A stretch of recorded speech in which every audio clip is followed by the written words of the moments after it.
하나님의 은혜는 언제나 우리가 생각할 수 없을 만큼 놀랍고 크십니다. 그 은혜와 사랑 안에서 믿음의 길을 잘 걸어가시기를 주의 이름으로 축복합니다.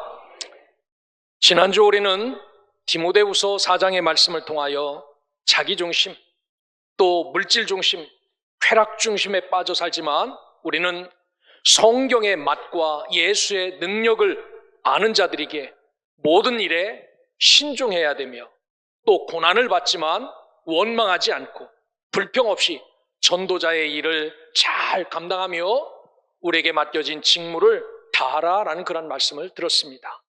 따라서 이 시대, 이 말씀이 이 시대를 살아가는 나에게 주시는 성령 하나님의 말씀임을 믿고 믿음의 길에서 흔들리거나 벗어나지 않고 더 온전한 자로 완전 연소의 삶을 살아 하나님 앞에서 의의 면류관을 받아들이는 믿음의 백성, 주의 자녀들 되시기를 주의 이름으로 축원합니다. 오늘은 사도 바울이 디모데에게 보낸 마지막 서신의 말씀입니다. 어쩌면 지금까지 사도 바울은 디모데에게 교훈과 신앙에 관한 말을 끊임없이 권면하는 마지막이었는데, 오늘 마지막 말씀은 가장 개인적이고 사적인 말씀이 기록이 되어져 있습니다. 아버지가 아들을 보고 싶어하는 그 마음, 아버지가 아들에게 부탁하는 그 말씀이 여기에 다 들었습니다. 특별히 바울의 성품을 표현해 보라면은 당신의 아픔이나 어려움을 여간해서는 드러내놓지 않는 그런 사람이었습니다. 대쪽 같은 그런 분이지요. 그래서 그리스도의 제자된 자세를 조금도 흐트러뜨리지 않으려고 사신 분입니다. 그래서 아무리 아파도 아무리 어려워도 누구에게도 그 이야기를 꺼내놓지 않았는데, 오늘 디모데후서 마지막에 이런 이야기를 하면서 오늘 디모데도 주 안에 서기를 이야기하는 말씀이 들어있는데, 오늘 이 말씀을 통하여서 우리에게 말씀하시는 하나님의 말씀이 무엇인지를 깨닫고 저와 여러분들도 하나님이 주시는 힘과 은혜로 날마다 승리하며 살아가시기를 주의 이름으로 축원합니다. 오늘 사도 바울의 첫 말씀은 9절에서 너는 어서 속히 내게로 오라 라고 말합니다. 이 이야기를 한 번 하는 것이 아니라 21절에도 너는 겨울 전에 어서 오라 라고 말합니다. 속히 오라, 어서 오라. 바울이 요청하는 이 긴박함이 느껴지죠. 보고 싶은 믿음의 아들, 언제 어디에서도 그 머릿속에서 지워지지 않는 그 아들이 보고 싶어서 속히 어서 오라 라고 말합니다. 바울은 에베소에서 적어도 로마까지 여러분 오는 여정이 지금 여행해도 간단한 여행 아닙니다. 이 로마에까지 가기 위해서는 이 터키에서 2달 정도 걸리기에 겨울이 오기 전에 서둘러서 나에게 왔으면 좋겠다라고 재촉합니다. 이 요청 안에는 어떤 바람이 들어있냐면요, 사도 바울이 생명의 끈이 끊어지기 전에 해야 될 일이 있으니까 속히 와달라고, 아주 부지런히 와달라라는 아버지의 마음을 깊이 느낄 수 있는 그런 말씀입니다. 여러분, 때로는 우리에게도 긴박하게 주시는 하나님의 마음이 있습니다. 이런 마음을 뒤로 미루지 않고 그 말씀대로 순종하고 그 말씀대로 따라 하나님의 역사를 보며 살아가는 주의 자녀들 되시기를 주의 이름으로 축원합니다. 이렇게 사도 바울은 디모데에게 속히 오라라고 명하면서 현재 당신의 상황을 믿음의 아들에게 보고합니다. 내가 있는 상황이 어떤지. 10절에 보면 데마는 이 세상을 사랑하여 나를 버리고 데살로니가로 갔고, 그레스게는 갈라디아로, 디도는 달마디아로 갔고 라고 말합니다. 여기에 보면 3명의 사람이 등장해요. 이들은 한때 두렵지 않다고 자신하며 로마 감옥에 갇혀 지내는 바울을 돕기 위해서 동행했던 사람들입니다. 나 거기 가서 죽어도 괜찮으니까 당신 옆에서 당신을 돕게 해달라고 했던 그런 사람들이에요. 그런데 그 힘과 위로가 됐던 데마와 그레스게와 디도가 그들의 자리로 돌아갔다라는 겁니다. 여기 첫 번째로 등장하는 데마는 이 세상을 사랑하여 나를 버리고 데살로니가로 갔고 라고 말합니다. 데살로니가는 사도 바울이 2번째 복음 사역 때 개척한 교회입니다. 우리가 잘 알고 있는 교회입니다. 그 도시 자체는 세상적으로도 황홀한 도시고, 여러분 성경의 지명이 2000년이나 지금이나 똑같이 쓰는 지명이 없는데, 이 데살로니가 지역만 2000년 전의 데살로니가가 오늘의 데살로니가 그대로 사용하는 역사와 전통이 있는 그런 곳입니다. 여기서 대만은 그 데살로니가가 얼마나 황홀하고 좋았는지 여기로 떠나버렸다라고 말합니다. 그래서 이 세상을 사랑하였다라는 의미를 재해석하자면, 그가 믿음이 충만하였을 때는 예수만을 위해서 사는 자였습니다. 예수밖에 보이는 자가 없었어요. 그래서 그는 끝까지 사도 바울과 저 로마까지 동행했던 자입니다. 그런데 오늘 읽은 16절에 보면, 내가 처음 변론할 때 나와 함께하는 자가 하나도 없고 다 나를 버렸다라고 말합니다. 내가 처음 변론할 때 나와 함께했던 자, 뭐라고 말합니까? 대만은 사도 바울 편에 서서 바울이 믿는 주 예수가 참 구세주입니다라고 그렇게 거들었다는 겁니다. 바울이 믿는 그 하나님이 창조자시며 바울이 믿는 예수 그리스도가 마지막 심판주 분명하다라고 증거했던 자들인데, 처음에는 이렇게 함께 변론했던 자들인데, 그들의 믿음이 바닥이 드러나자 그리스도인으로 로마에서 당하는 고난과 압박과 죽음을 두려워하여 그들은 사도 바울 곁을 다 떠났다. 그들은 세상으로 돌아갔다라고 말합니다. 믿음이 충만할 때는 어떻습니까? 자기중심, 물질중심, 쾌락중심의 삶이 보이지 않습니다. 너무 믿음이 충만하기에. 그런데 믿음이 바닥나니까 사람들은 쾌락을 즐기며 자유롭게 사는데, 왜 나는 이 복음이란 외길에 서서 이 압박과 두려움과 눌림 속에서 매일매일 살아야 하나 고민하다가 떠난 사람이 오늘 대마다라고 말합니다. 여러분, 우리에게는 이런 마음 없습니까? 왜 내가 여기에 사로잡혀서 다른 사람처럼 자유롭지 못하고 왜 이 복음의 외길을 줄타듯이 살아가고 있는가?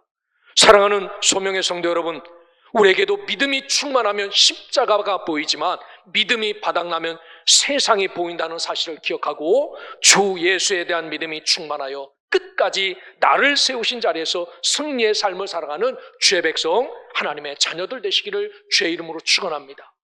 저 유대 땅에서 사도 바울이 붙잡혀서 산전수전 다 겪고 로마 감옥까지 갈 때 함께 했던 자들이 끝까지 바울과 함께 죽어도 같이 죽고 살아도 같이 살아야 됐다 작정했던 그들이 하나 둘 버리고 다 떠났다라고 말합니다. 오늘 믿음의 길을 걸어가는 저와 여러분들이 우리도 똑같이 믿음이 떨어지면 세상이 보이기에 우리를 세우신 자리를 박차고 나갈 수 있다는 사실을 기억하고 오늘 우리 속에 이 믿음이 충만하기를 주의 이름으로 축원합니다. 오늘 말씀해 보면 이 복음을 붙잡고 외길을 걸어온 바울이 디모데에게 두 가지를 부탁합니다. 첫째는 네가 올 때 마가를 데리고 오라라는 겁니다. 마가는 어떤 사람이냐면요, 처음에 사도 바울이 되게 싫어했던 사람입니다. 마가의 삼촌 바나바와 함께 전도 여행을 떠났을 때 이 마가가 어렸을 때 티네이저, 그러니까 10대 때인데 가다가 나 집으로 돌아가겠다는 거예요. 그래서 결국은 이 바울과 바나바가 서로 갈라서는 그런 일을 벌인 장본인입니다. 그런데 이제는 너무나도 유용한 자로 성장하여 마가를 데리고 오라라고 첫 번째 당부합니다. 두 번째는 13절에 보니까 네가 올 때 내가 드로아 가보의 집에 둔 겉옷을 가지고 오라라고 말합니다. 그 겉옷이 무엇이길래 그것이 없어서 추위에 벌벌 떨면서 그 옷을 꼭 갖고 와라라고 부탁해요. 뿐만 아니라 책을, 특별히 가죽 종이에 쓴 책을 가져오라라고 말합니다. 여러분, 그 속에 무엇이 들어있을까요? 어디 가야 물건이 싸고 어디 가야 디스카운트 받고 뭐 이런 얘기가 써 있을까요? 아닙니다. 사도 바울이 썼던 이 놀라운 소식은 예수와 그리스도에 대한 복음의 이야기가 낱낱이 기록되어져 있을 겁니다. 왜 이런 것들을 갖고 오라고 했을까요? 6절의 말씀처럼 떠날 기약이 가까웠음을, 순교의 반열에 들 날이 얼마 남지 않았다는 것을 직감적으로 알고 있는 바울은 그것을 갖고 와서 그 사람들을 만나서 마지막 삶을 정리하기 위해서 속히 나에게 오라라고 말합니다. 여러분, 13절에 보면 책을 가지고 오라는 부탁과 마가를 데리고 오라는 부탁도 바울의 마지막을 준비한 것과 관련이 있는지 생각해 보면요, 지금 사도 바울 곁에는 누구만 있다고 말합니까? 누가만 있다라고 말해요. 누가가 어떤 사람이죠? 누가 복음을 기록한 사람, 사도행전을 기록한 사람이 누가예요. 이 사람만 오늘 바울 곁에 있다라고 말합니다. 그런데 디모데에게 누구를 데리고 오라고 그래요? 마가를 데리고 오라고 말합니다. 그리고 무엇을 갖고 오라고 말합니까? 그동안 사도 바울이 조목조목 기록해놨던 복음에 관한, 예수에 관한 그 모든 기록들을 다 가져오라라고 말합니다. 한번 생각해 보십시오. 마가도, 누가도, 사도 바울도, 디모데도, 그리고 예수에 대한 기록의 말씀들이 있는데, 여러분, 그것을 갖고 사도 바울이 뭐를 했을까요? 아마 누가에게 너는 복음서를 쓰는데 이런 복음서를 써라, 마가에게 너 예수에 대한 복음서를 이렇게 쓰라고 하나하나 짚어주지 않았을까요? 그리고 그동안 모아놨던 수없이 많은 예수에 대한 자료를 다 꺼내놓고 이대로, 이 말씀대로 그렇게 기록하라고 당부했을 겁니다. 그래서 사도 바울은 그들이 나의 일에 유익하였다라고 말합니다. 사도 바울의 꿈은 어떤 거였어요?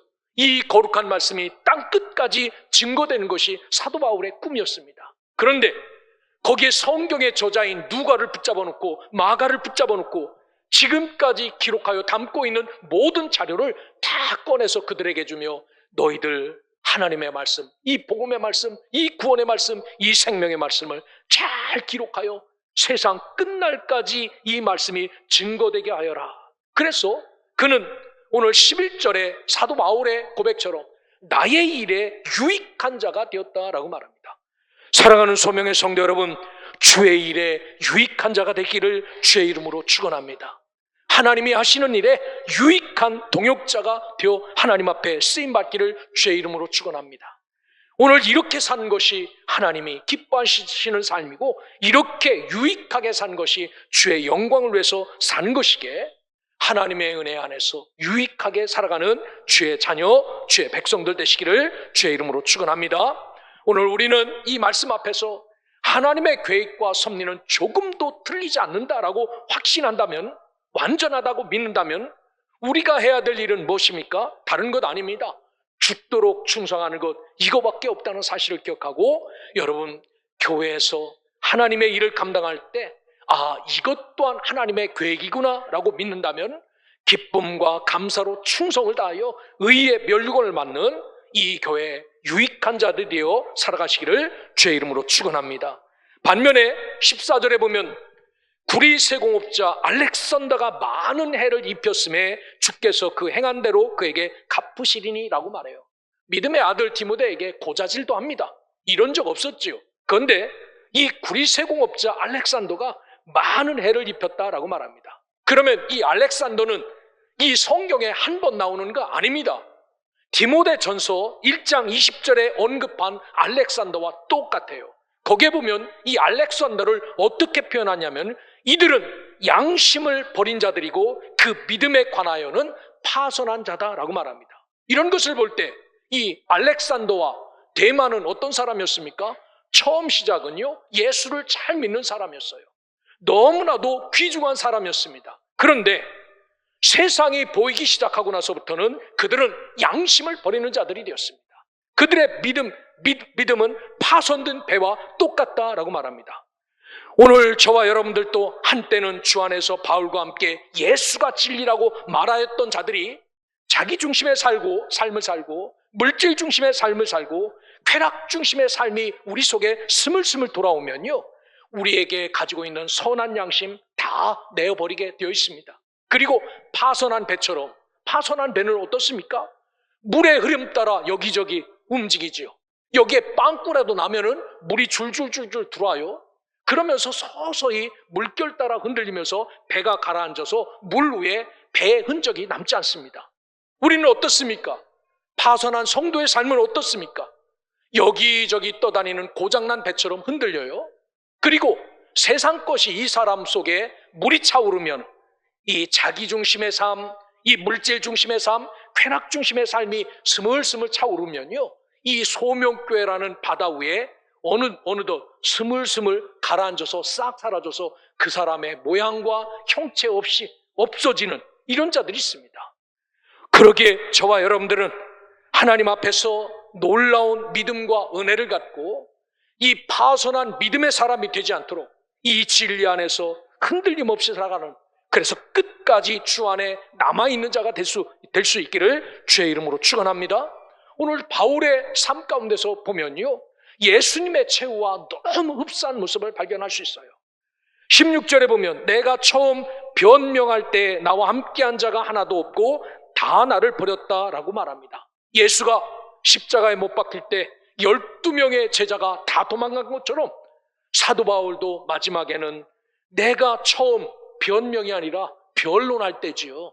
변명은 거짓말하는 거고 변론은 진짜가 진짜다라는 것을 이야기하는데, 이 변론할 때 함께 했던 자들이 싹 사라졌다라고 말합니다. 하지만 바울은 어떻습니까? 16절 후반절에 보면 그들에게 허물을 돌리지 않기를 원했다. 무서워서 벌벌 떨면서 자기를 떠났던 그 사람들 욕하지 않겠다라고 말합니다. 예수님도 뭐라고 말씀하십니까? 누가복음 23장 34절에 보면 아버지 저들을 사하여 주시옵소서 자기들이 하는 것을 알지 못하고 합니다라고 용서의 고백을 드렸듯이 사도 바울의 삶이나 예수의 삶이나 똑같습니다. 여러분, 우리 중에도 데마나 알렉산더와 같은 자가 있을 수 있어요. 이들이 처음부터 세상을 사랑하고 믿음에 파선한 사람으로 시작하지 않았습니다. 처음에는 누구보다도 뜨거웠고 누구보다도 열정적인 사람이었어요. 어떻게 유대 땅에서부터 사도 바울을 따라 로마까지 가서 감옥 뒷바라지를 할 수 있는 사람이 세상에 어디 있겠습니까? 아무나 할 수 있습니까? 할 수 없어요. 그런데 이런 일을 했던 사람입니다. 하지만 믿음이 바닥나면 필요한 사람들이 있는데, 이 필요한 사람들이 오히려 믿음이 바닥나면요, 태어나지 않았으면 좋았을 사람으로 전락할 수 있다는 겁니다. 우리도 마찬가지입니다. 우리도 데마나 알렉산더처럼 처음은 아주 뜨겁고 열정적으로 시작했지만 오히려 그 열정과 뜨거움이 싹 사라지고 빈 바닥만 남으면요, 이 사람이 이 교회에 필요했던 사람이 아니라 이제는 더 이상 쓸모없는 사람, 오히려 없었으면 좋을 사람으로 전락할 수 있다는 사실을 기억하고, 우리 속에 주를 믿는 믿음의 분량이 끝까지 채워져서 하나님 앞에 설 때까지 여러분의 믿음이 충만함이 떨어지지 않기를 주의 이름으로 축원합니다. 바울이 이런 배신과 불신앙과 별진된 모습을 보면서 살 수 있는 힘이 어디 있을까요? 가장 힘든 일이 뭡니까? 사람과 사람 사이에 누리는 배신감이에요. 어제까지 친구였습니다. 오늘도 동역자였습니다. 그런데 배신해요. 불신앙으로 일관합니다. 변질됩니다. 그러면서도 사도 바울이 살 수 있는 힘이 무언가? 오늘 17절에 보면 주께서 내 곁에 서서 나에게 힘을 주셨다라고 말해요. 사랑하는 소명의 성도 여러분, 우리의 힘과 원동력은 예수 그리스도다라는 사실을 잊지 않고 살아가시기를 주의 이름으로 축원합니다. 세상에서 배신을 당해도, 세상에서 변질된 사람으로 인하여 가슴 아픈 일이 있어도 여러분, 주님께서 여러분 곁에 서서 항상 여러분에게 힘 주시기를 주의 이름으로 축원합니다. 인간적으로 보면 너무나도 안타까워요. 선교의 백전노장입니다. 로마 감옥에서 추위를 떨고 있어요. 아들이 올 때 옷을 좀 꼭 갖고 오라고 부탁할 만큼 인간적으로 보면 안타까움도 있지만 사도 바울은 그럼에도 담대하게 고백합니다. 주님만큼은 나를 떠나지 않으셨다라고 말합니다. 그리고 주님만큼은 내 곁에 서서 나에게 힘을 주셨다라고 말합니다. 오늘 우리도 이런 은혜를 누리며 살아갈 수 있기를 주의 이름으로 축원합니다. 세상은 속이고 거짓으로 일관하지만 내가 살아갈 수 있는 힘은 주님이 내 곁에 서서 나에게 힘을 주셨기에 내가 살 수 있습니다 라고 고백할 수 있는 그런 믿음의 백성, 믿음의 성도들 되시기를 주의 이름으로 축원합니다. 다 떠나도 관계없습니다. 다 떠나도 괜찮습니다. 주님만 떠나지 않으면 우리는 승리자가 될 수 있음을 믿고 주님과 동행하는 자가 되십시오. 하지만 수 없는 사람이 모여도 주님이 계시지 않으면 그 모임은 사망의 자리라는 사실을 기억하고 주님이 나와 함께 하시는 임마누엘의 은혜 때문에 우리가 살고 있음을 기억하면서 나와 동행하시는 하나님, 그 하나님을 외면하거나 뿌리치는 자 없이 그 하나님과 늘 동행하며 그분이 주시는 힘과 은혜로 승리하는 삶을 살아가시기를 주의 이름으로 축원합니다. 이렇게 바울은 우리에게 임마누엘 해주시는 분, 즉 나로 말미암아 선포된 말씀이 온전히 전파되어 모든 이방인으로 듣게 하려 하십니다 라고 말합니다.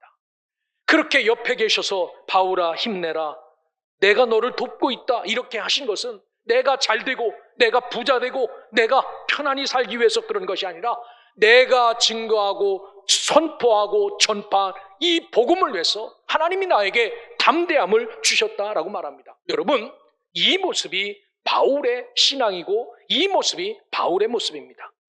오늘 우리도 어떤 사역을 감당하든지 또한 교회에 어떤 일을 하더라도 베드로전서 4장 11절의 말씀처럼 누가 봉사하려면 하나님이 공급하시는 힘으로 하는 것 같이 하라는 말씀처럼 주 예수님께서 나에게 채워주셔서 내가 이 일을 감당합니다. 하나님이 내게 은혜를 주셔서 내가 이 일을 합니다라고 주신 사명으로 감당하고 있음을 고백하며 사는, 그래요, 늘 임마누엘의 신앙을 우리의 삶 속에서 고백하고 인정하며 살아가는 소명의 성도, 소명의 백성들 되시기를 주의 이름으로 축원합니다. 이런 우여곡절의 삶을 살지만 이 바울의 마지막 서신을 뭐로 고백하냐면요, 감사함으로 마무리합니다. 얼마나 인간적으로 보면 멋없는 삶입니까? 결혼도 하지 않았어요. 80평생 엄청나게 고생했습니다. 그 고린도후서 15장에 보면 얼마나 많이 맞았는지, 얼마나 많이 아팠는지, 얼마나 굶었는지, 얼마나 고난을 당했는지 쫙 기록이 되어 있어요. 그래도 인간 앞에 눈곱만큼도 그거에 대해서 이야기하지 않습니다. 왜? 사도 바울은 사람 상대하지 않겠다는 겁니다. 하나님이 채우실 것을 알고 있었기 때문에. 그렇게 이 바울이 고난과 고통이 많지만 마지막을 마무리하면서 감사로 마무리해요. 뭐라고 말하냐면 주께서 나의 모든 악한 일에서 건져내셨음을 감사한다라고 18절에 이야기해요. 오늘 거기에 뒤에 보니까요, 사자밥이 되기도 했던 것 같아요. 여러분, 도시에 사자가 돌아다닐 수 있습니까? 로마 감옥에 사자가 있겠습니까? 아마 이 로마 사람들이 이 놈이 어떤 놈인지 한번 시험하기 위해서 사자 우리에다가 한번 던져 넣었던 것 같아요. 살아나오나 죽나? 근데 살아나왔어요. 모든 악한 일에서 나를 건져내셨다, 감사하다라고 고백합니다. 여러분, 그렇습니다. 우리도 늘 시온의 대로처럼 평평한만 있는 게 아니에요. 고난도 있고 아픔도 있고 내가 잘못해서 넘어지는 것도 있지만 남 때문에 넘어질 도 있고 남 때문에 당하는 아픔도 있어요. 하지만 예수를 진정으로 믿고 알고 있다면 그럼에도 감사하며 살아가는 주의 자녀들 되시기를 주의 이름으로 축원합니다. 뿐만 아니라 사도 바울은 감사할 뿐만 아니라 하나님 앞에 영광이 세세 무궁토록 있을지어다라고 찬양도 합니다. 뭡니까? 오늘 영원한 천국에 들어가도록 구원하실 하나님 앞에 찬양 드리는 거예요. 바울은 알았습니다. 요한복음 11장 25절의 말씀처럼 나는 부활이요 생명이니 나를 믿는 자는 죽어도 살겠고 무릇 살아서 나를 믿는 자는 영원히 죽지 않는다는 사실을 분명히 알았어요. 그래서 사도 바울은 나에게 이렇게 살다가 가도, 이렇게 재미없이 살다가 가도 나를 천국에 들어가도록 구원하실 그 하나님 앞에 영광과 찬송과 존귀를 다 돌리며 간다라고 고백합니다. 오늘 우리에게도 이런 믿음이 충만하게 채워지기를 주의 이름으로 축원합니다. 어떤 상황에서도 감사하는 자가 되십시오. 어떤 어려움 가운데도 하나님을 찬양하는 자가 되시길 바랍니다. 그러면 우리 주님이 바울이 들어간 그곳을 우리에게도 허락하신다라는 사실을 기억하고 하나님 앞에 영광 돌리며 감사하며 살아가시기를 주의 이름으로 축원합니다. 여러분, 우리도 언젠가는 바울처럼 디모데처럼 떠날 겁니다. 그렇죠? 멀지 않았어요. 그러나 예수 그리스도는 어제나 오늘이나 영원토록 동일하셨다라는 히브리서 기자의 고백처럼 똑같습니다. 누구를 지키시고 보호하실 건가? 세상이 변했다고 하나님도 변하실까? 그렇지 않습니다. 여전히 우리를 세워놓으신 이 자리에서 하나님이 우리와 함께 하심을 믿고 하나님이 나를 도우시고 있다는 이 진리를 믿고 믿음의 길을 걸어가며 선한 싸움을 싸우는 자들에게 의의 면류관을 주시는 이것은 변함이 없다라는 그런 말씀입니다. 그래서 오늘 사도 바울을 통하여 디모데에게 주셨던 이 주옥 같은 이 말씀을 다시 한번 각인하여서 예수 그리스도의 좋은 군사로 살아가시기를 주의 이름으로 축원합니다. 군사로 사는 자는 얽매이지 않는다고 말합니다. 오직 얽매여야 될 것은 십자가라는 사실을 기억하고 예수 그리스도의 좋은 군사가 되십시오. 뿐만 아니라 주인의 쓰심에 합당한 깨끗한 그릇들이 되시기를 바랍니다. 아무리 좋아도 아무리 금그릇이어도 지저분한 것을 쓰지 않아요. 아무리 나빠도 깨끗한 그릇을 씁니다. 그러기에 주인의 쓰심에 합당한 그릇이 되어서 나에게 맡겨진 직무를 잘 감당하시길 바랍니다. 나에게 어떤 직무를 주셨는지 그 직무에 맞게 잘 어울리게 살아서 의의 면류관을 받아 누리는 우리 소명의 성도, 이 시대 하나님의 사람이 되어서 하나님과 임마누엘하는 복된 성도가 되시기를 주의 이름으로 축원합니다.